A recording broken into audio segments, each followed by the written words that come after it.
Assalamualaikum warahmatullahi wabarakatuh. Saudara sekalian yang saya hormati, sekitar 1 dekade yang lalu atau 1,5 dekade yang lalu, seorang pakar Amerika, Samuel Huntington, mengatakan bahwa peradaban yang saat ini menjadi ancaman Amerika adalah peradaban Islam. Jadi setelah runtuhnya komunis, maka yang menjadi ancaman bagi Amerika adalah Islam.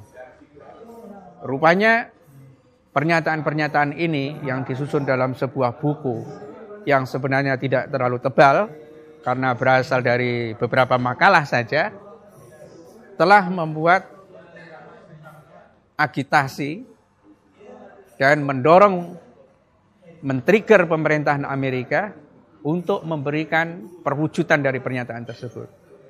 Kita kenal bahwa Amerika adalah negara yang mensahkan bertahan dengan preemptif.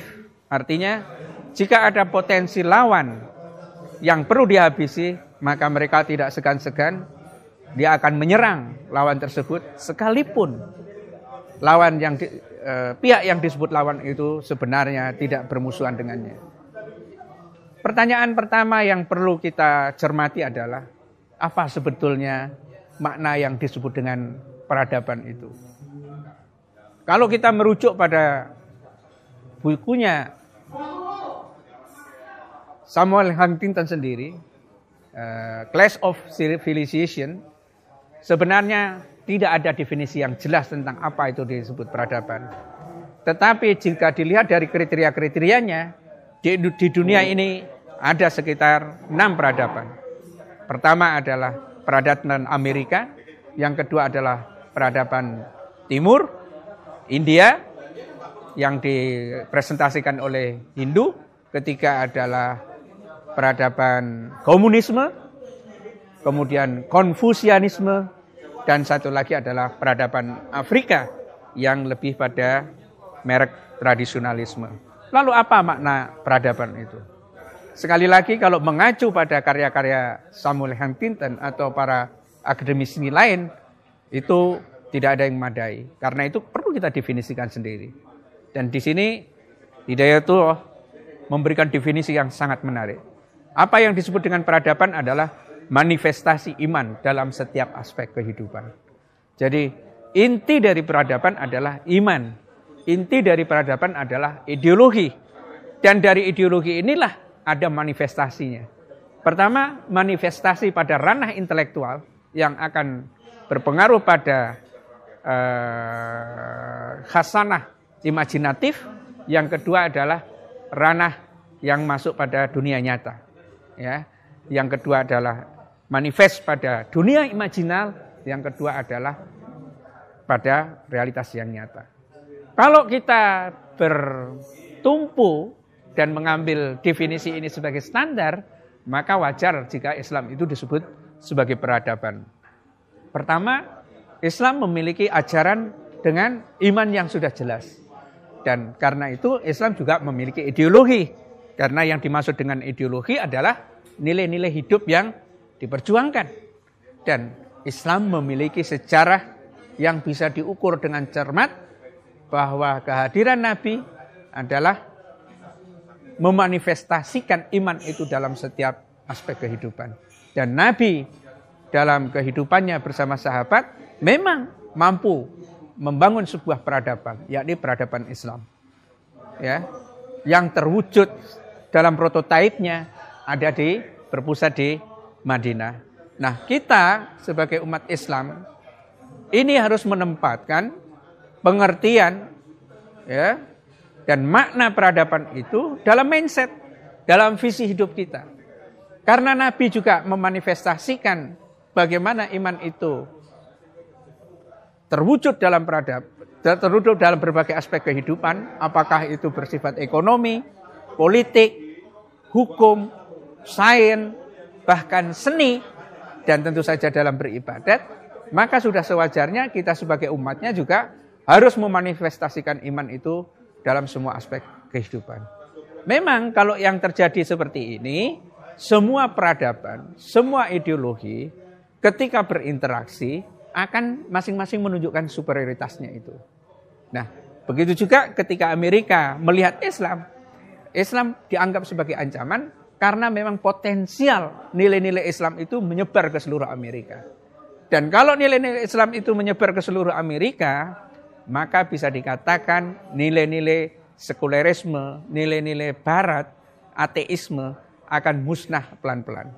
Kita tahu sekarang bahwa perkembangan Islam di Eropa, ketika masyarakat inteleknya yang relatif jujur menyimak ajaran Islam, mereka menyadari kebesaran ajaran Islam itu, kebesaran nilai-nilai Islam itu. Ya, begitu juga masyarakat milenialnya yang belum terbebani dengan berbagai kepentingan politik dan lain sebagainya, sekarang mulai berbondong-bondong masuk ke dalam Islam itu. Karena apa? Mereka melihat bahwa ajaran Islam bukan saja menampilkan spirit yang sangat bisa dipertanggungjawabkan, yakni keimanan kepada satu Tuhan yang yang sangat kuat, tetapi yang kedua adalah dia mampu dicerna secara baik-baik oleh akal sehat manusia. Dan itu tampaknya tidak dapat dipenuhi dalam doktrin Trinitas yang diajarkan oleh gereja. Dan karena itu mengapa banyak masyarakat itu masuk ke dalam Islam, masyarakat Barat, karena mereka menyadari besarnya ajaran ini. Inilah yang tampaknya membuat Amerika sedikit banyak kalang kabut. Karena jika Islam tidak dibendung dan dibiarkan ajaran Islam itu dicerna oleh masyarakat secara luas, maka pengaruh dan determinasi Islam di Amerika akan sangat tinggi. Karena itu berbagai upaya dibuat. Bagaimana Islam distigmatisasi? Ya, dengan apa? Kalau ajarannya, saya kira tidak ada ajaran yang mampu untuk menandinginya. Karena itu adalah umatnya. Jadi umat Islam distigmatisasi sebagai teroris. Ya. Nah, ini di kalangan orang awam, stigmatisasi ini betul-betul sangat menghambat mereka. Ya. Karena begitu distigma sebagai komunis, banyak masyarakat internasional tidak berupaya lebih lanjut untuk melihat lebih dalam lagi. Dan rata-rata menyerah bahwa Islam itu adalah teroris. Tetapi bagi masyarakat yang maju, masyarakat yang ingin tahu lebih lanjut, tudingan sebagai teroris itu mendorong mereka justru mencari akarnya, yakni ke dalam ajaran Islam itu. Dan biasanya kalau kajian-kajian yang mereka lakukan itu berlanjut, mereka akan sampai pada kesimpulan bahwa ternyata media mainstream Barat, para politisi Barat, Amerika adalah pembohong-pembohong besar. Mereka menipu rakyatnya tentang Islam. Dan kalau ini kesadaran tumbuh, maka tidak terlalu lama bahwa Islam di Amerika akan menjadi mayoritas yang luas. Di sini tentu saja kita sebagai umat Islam yang menyadari lebih dahulu tentang ajaran-ajaran Islam ini, maka sudah selayaknya kita harus mulai dengan visi membangun peradaban itu, dengan menunjukkan bahwa nilai-nilai dan keyakinan Islam itu adalah jauh lebih superior daripada nilai-nilai hidup yang diajarkan oleh Barat. Saya kira demikian. Billahi taufik wal hidayah. Assalamualaikum warahmatullahi wabarakatuh.